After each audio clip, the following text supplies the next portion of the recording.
Zita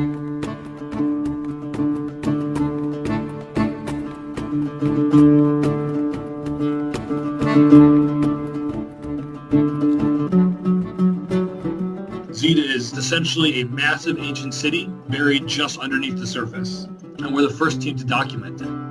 North Africa has traditionally been a peripheral area of interest for archaeologists, so this means that the data coming from any given site has the potential to change what we know about history. And so Zita is interesting in particular because we're looking at how a Carthaginian or Punic city came to be part of the Roman Empire. Zita is a large settlement with a Roman forum and a Roman bathhouse. The name means olive in Phoenician, and if you go to the site you can see why, because they produce an enormous amount of olive oil, making huge amounts of pots to store the olive oil in and transport it to Rome. There's large areas of metalworking for shipping and for weaponry. There's a huge area of industrial activity that we are also very interested in, but also a Neo-Punic tophet, which has not been disturbed by looters or by agriculture.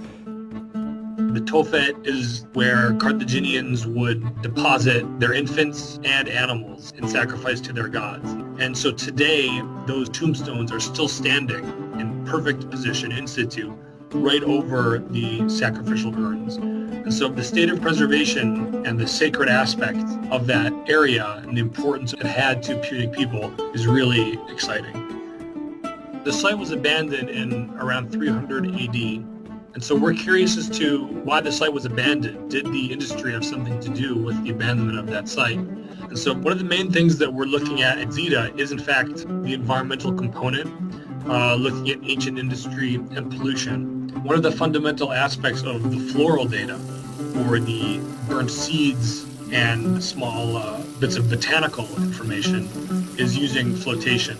And we use it to attempt maximum recovery of all the botanical remains. And it's nice because it's like a water sport, and so on a hot day it's really fun to do. We also have a handheld X-ray fluorescence spectroscopy instrument, and that gives us compositional information. So we've been able to reconstruct some of the trade routes, sort of the sources of various ceramics, and we also use it to test for ancient heavy metal pollution in the soils. Tunisia is a great place to work. It's a very pluralistic country. So our team is jointly comprised of Tunisians and Americans. We also have a diverse set of opportunities for students to engage with. And we have so much data from the site that a number of master's or doctoral theses could be supported from the work at Zita. And so with every layer that we're uncovering, we're learning something totally new.